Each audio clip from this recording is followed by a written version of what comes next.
A paz do Senhor, povo de Deus, sou o pastor Marcos André e este é o canal Clube da Teologia, tá? O nosso canal é ligado ao blog Clube da Teologia, blog de minha autoria, canal também da minha autoria, né? Pela graça do Espírito Santo de Deus.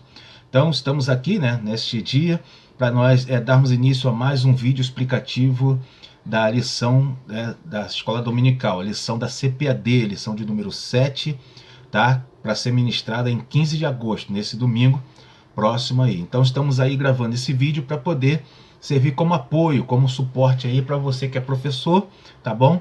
Você que é aluno da Escola Dominical, poder também aí ter um conteúdo a mais, tá? Dar uma orientada aí nos irmãos, amém?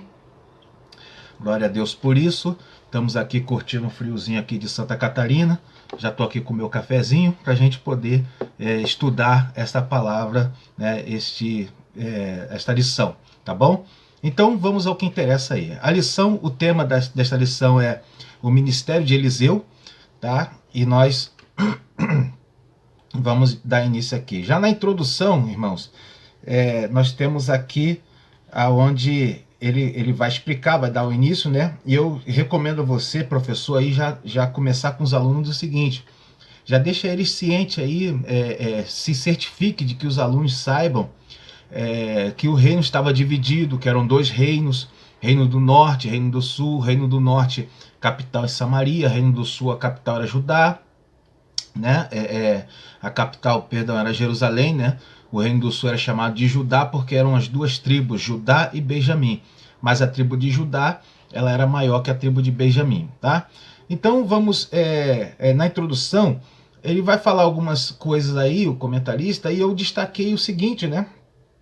Onde ele fala do milagre das águas que alagaram um vale sem que houvesse chuva. A lição vai tratar dos três milagres que Eliseu fez ali pela direção do Espírito Santo.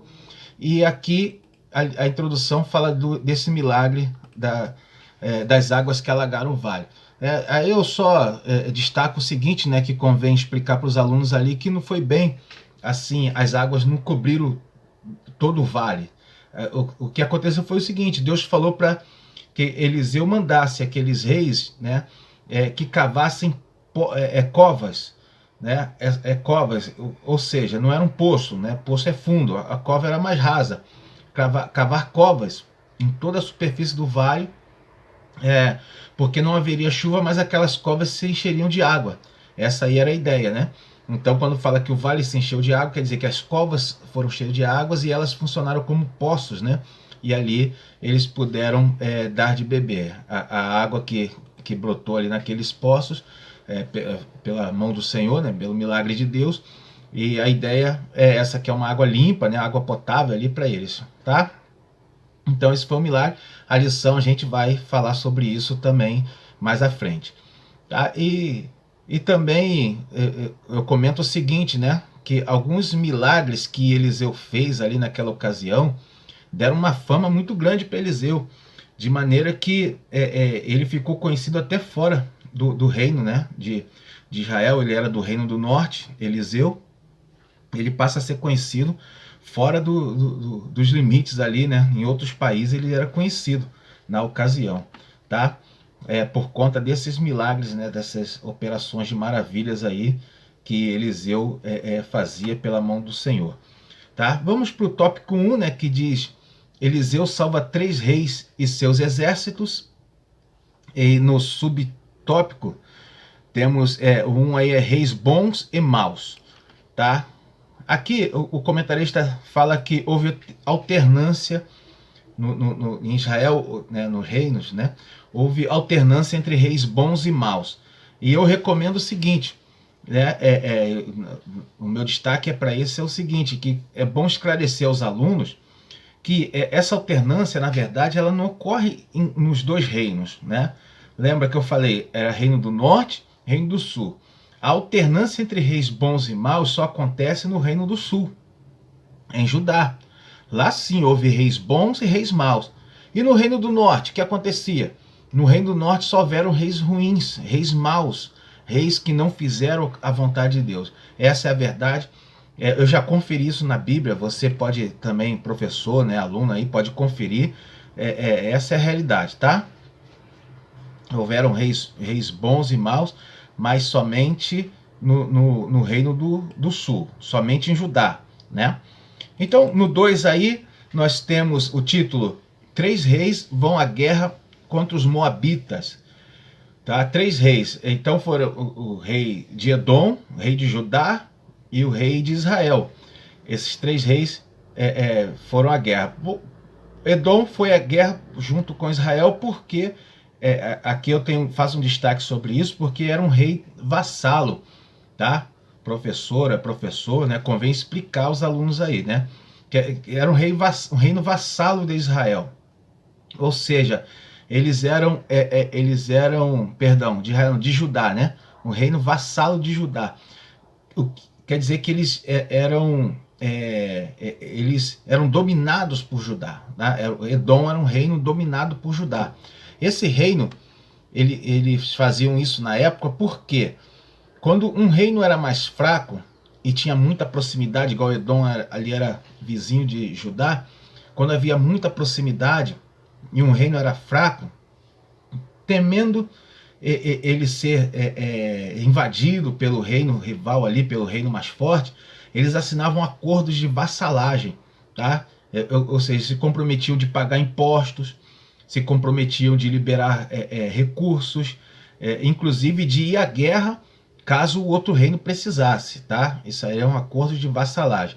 O que acontecia? Quando um reino ele deixava de descumprir esse acordo, então ele passava a ser um reino rebelde, como acontece aí na lição, vai falar disso aí, né? Os Moabitas, o reino de Moabe, se rebelou contra Israel. Ele era um reino que também tinha o mesmo acordo com Israel, de vassalagem, né? E ele se rebela, ele deixa de pagar os impostos ali que eram cobrados, tá? Aqui eu explico o seguinte, né? Na lição aí é bom você, professor, aluno, saber disso aí, né? Quando isso aí acontecia normalmente, quando trocava-se o rei morria, aí subia no reino subia ao trono o filho, né, daquele rei, geralmente era um jovem, né? Ele subia ao trono. O que acontecia com os dominados ali? Os reinos vassalos, o que eles faziam? Eles acreditavam muitas vezes que eles podiam até se rebelar, porque aquele jovem que estava, o filho do rei, que estava subindo ao trono, ele muitas vezes era inexperiente, não tinha o apoio do exército, né? Tinha poucos conselheiros, e aí ele subia ao trono ainda na inexperiência. Então muitos deles faziam o quê? Se rebelavam, né? E aí para tentar se libertar do jugo daquele reino. Então aconteceu isso aqui no caso dos moabitas. Quando o rei Acabe, né, ele morre, quando ele sai e assume o filho dele, o que os moabitas fazem? Eles se rebelam, deixam de pagar impostos, e aí por isso acontece essa guerra aí dos três reis aí contra Moabe, tá? Mais para título de conhecimento mesmo, né? No 3 aí, vamos para o 3, o título é A Predição de Eliseu se Cumpriu, tá? E aqui eu fiz alguns destaques, né? A predição de Eliseu se cumpriu. Aqui, algo interessante que eu coloquei aqui foi porque o profeta Eliseu, ele vai falar com aqueles reis e ele fala algo interessante. Ele fala por respeitar Josafá, né? Em respeito a Josafá, que era dos três reis ali, era um rei que era temente a Deus, um rei que era adorador, né? Os irmãos já devem ter ouvido falar do caso do jejum que Josafá pregou ali ao povo, né? Josafá era um rei adorador de Deus, né? E ali, por causa de aí tá, irmãos, isso aqui que é importante, tá? É aquela parte da aula, professora, professor, que é aplicativa, que você pode falar para o aluno aplicar diretamente na sua vida. E quando um aluno, seja ele de idade que for, né? ele entende que aquilo ali serve para ele hoje, né? Ele faz uma associação com a vida dele hoje. Ele gosta, ele vai passar a achar a aula boa, ele vai gostar daquilo que ele aprendeu, né? É isso aí que torna a aula interessante. Então, você, professora, professor, se liga bem nisso aí que é importante. Então, qual é o ensinamento aqui que pode ser aplicado? Por causa de Josafá, tá? Na lição aí, eu explico isso. E é até bom lembrar, eu tinha esquecido de falar, né? Eu deixei na descrição aí o link para essa lição, tá bom? Na descrição aí do vídeo está o link para a lição, né? Tanto a lição como o esboço que eu fiz lá no blog Clube da Teologia. Tá? Então aqui é o seguinte, quando eles saem com o rei Josafá, por causa de Josafá eles foram abençoados. Ou seja, por causa de um homem temente a Deus que estava com eles foram abençoados. Eles, o exército deles, né? Ou seja, a companhia, né? É isso aí que faz a diferença para a nossa vida hoje. Você que é aluno, né, professores, né, é importante isso. A companhia, é bom estar junto a pessoas que são pessoas de Deus, né? Isso é importante por causa da juventude de hoje. O que acontece muito? Muitos jovens hoje eles se apegam em amizades, contatos, colegas, né? De pessoas mundanas, pessoas às vezes que praticam mal, né? E aí o que acontece? Muitas vezes eles saem da presença de Deus porque eles não têm um apoio, né? Você junta com amizades do mundo, o que a amizade do mundo vai passar? Qual a influência que eles vão ter, né?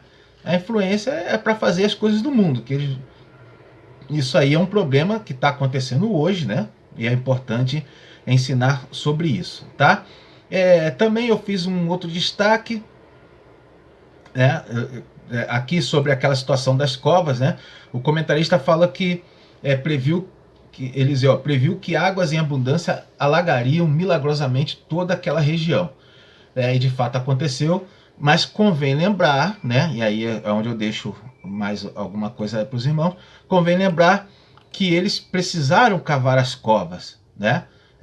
Ou seja, Deus quer dar a bênção, mas Deus não quer que a gente seja preguiçoso, né? Deus não quer que ninguém seja preguiçoso. Você quer algo de Deus, vai ter que se esforçar para receber. Deus tem poder para fazer milagres tremendos, irmão, né? Mas Ele não quer que você ou que eu que sejamos preguiçosos. Ele quer que eu e você se esforce. Nós somos guerreiros de Deus, né? Bom, aqui no 2, né? Então vamos para o próximo. O título do tópico 2 é O Pedido Ousado de Eliseu. Né? Eu acho que esse tópico aqui está errado. Vamos ver aqui.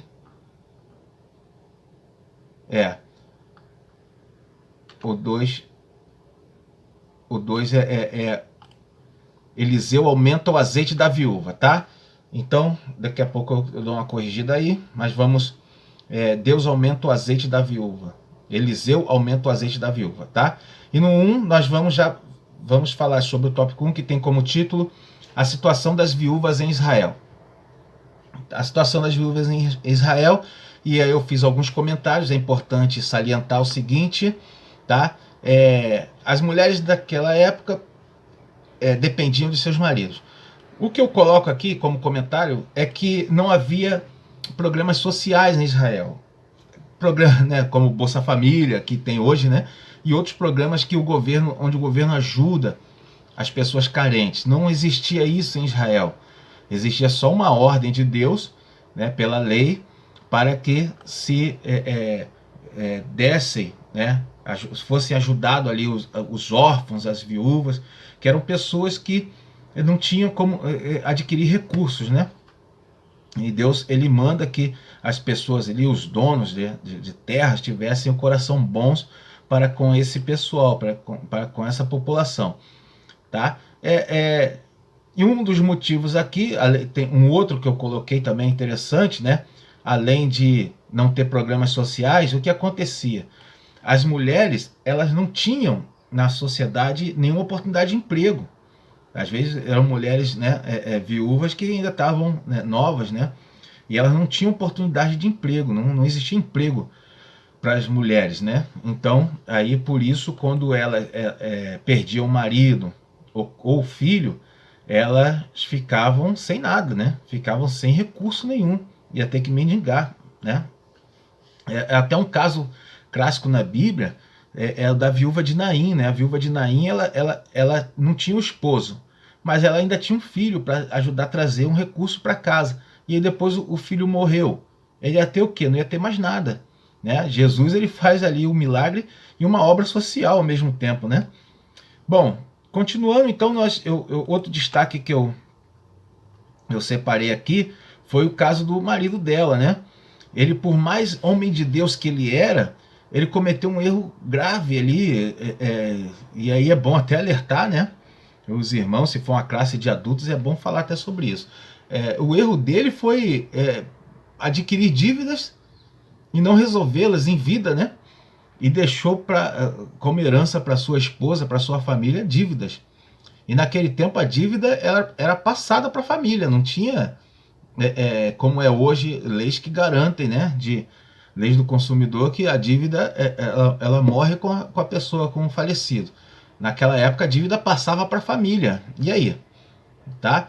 Aquele homem de Deus, por mais homem de Deus que ele tinha que se prevenir disso.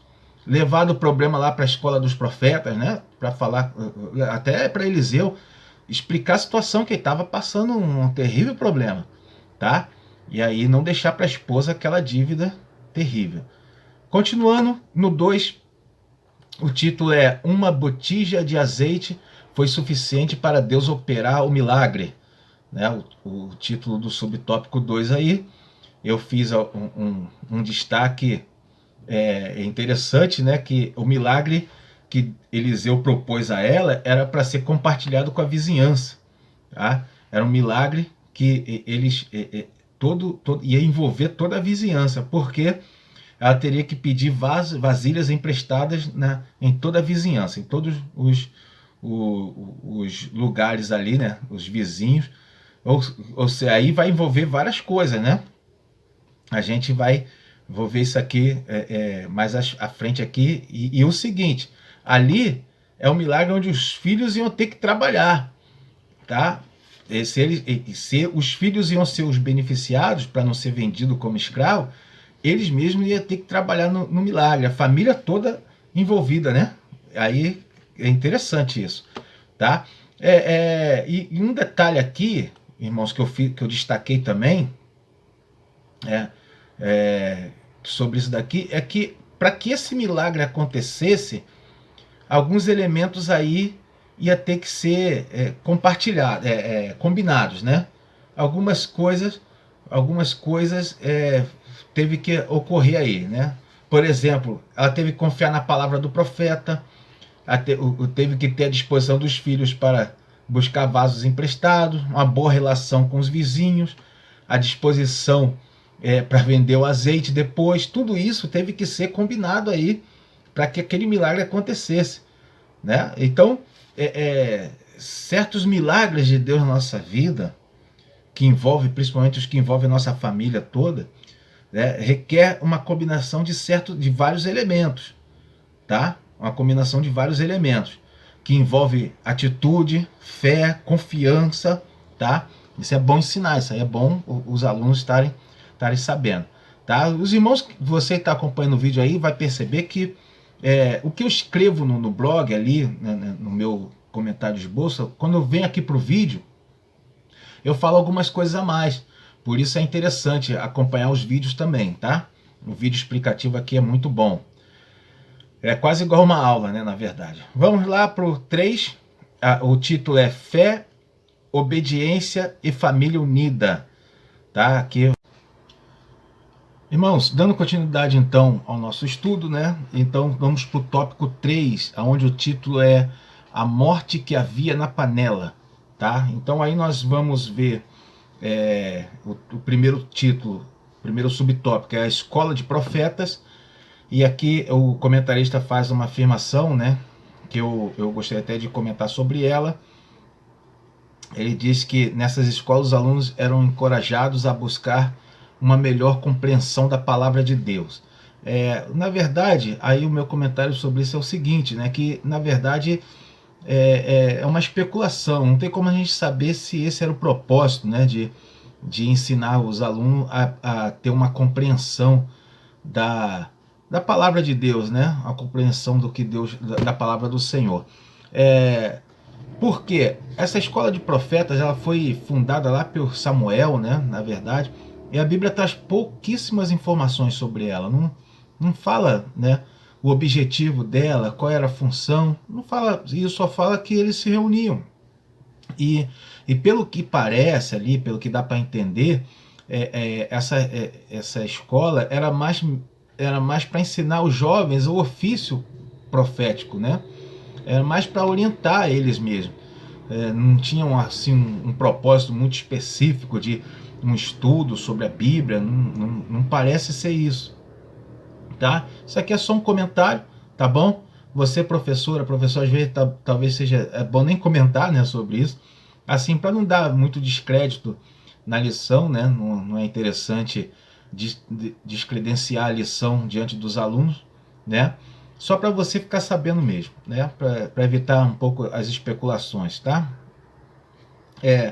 No 2, então aí, no subtópico 2, tem a morte na panela, é o título, né?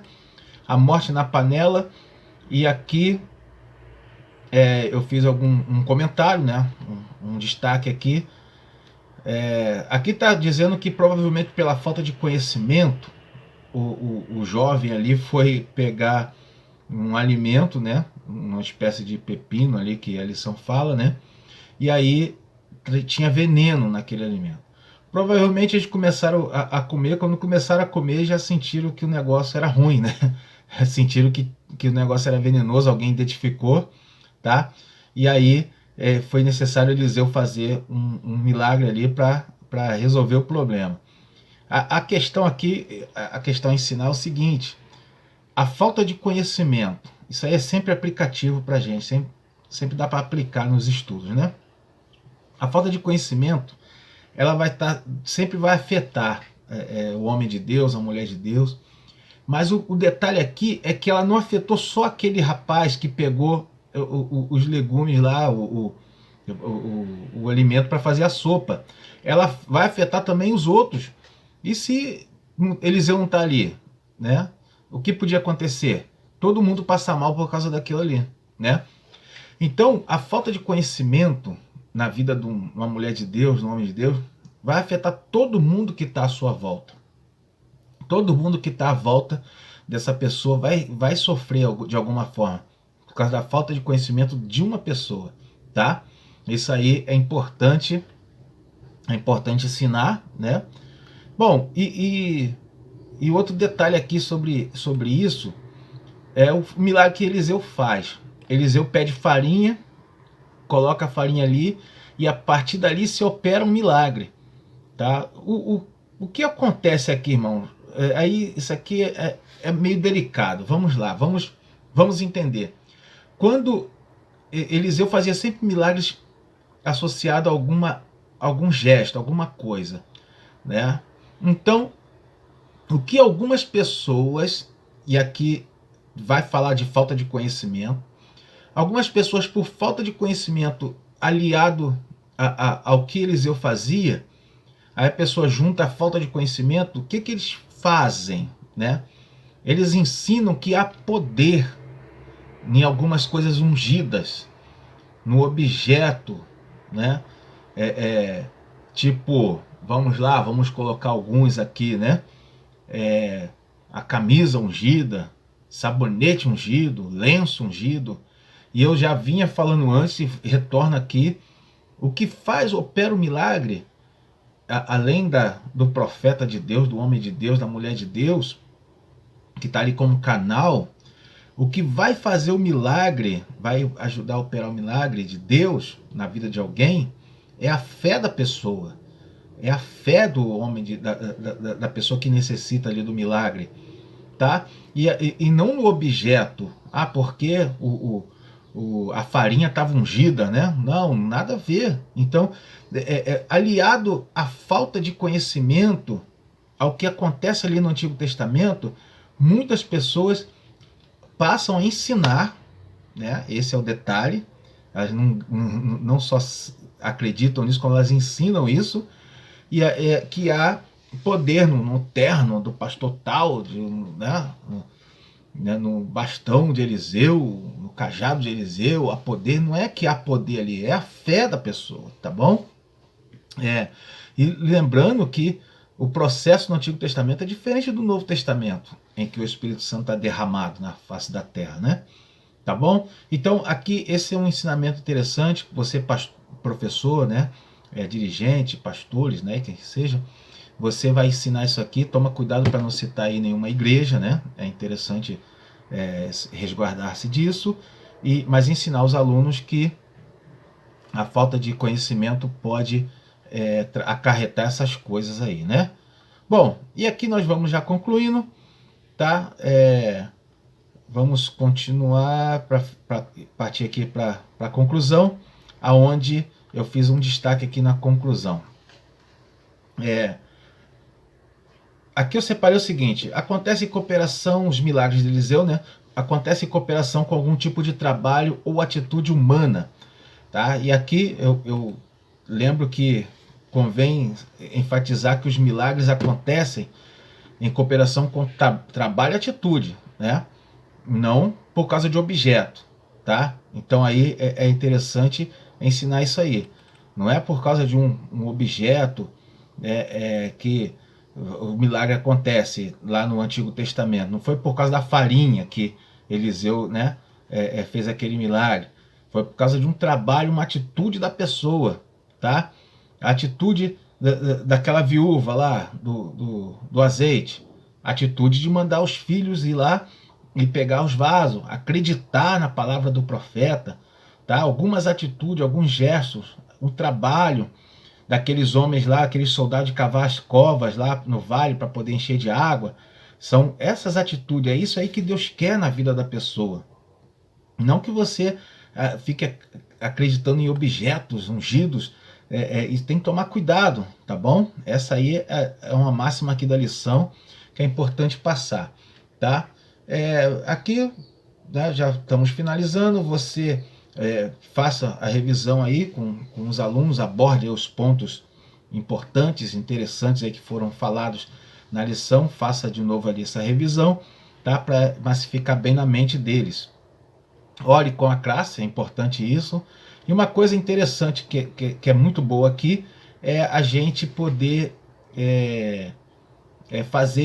corrigir o questionário, tá? Arrume tempo, veja a possibilidade, dê um mimo aí para os que responderem bem, tá? Corrija o questionário, tá? Para poder, uma forma também de trabalhar essa revisão. O exercício é muito bom para isso, tá bom?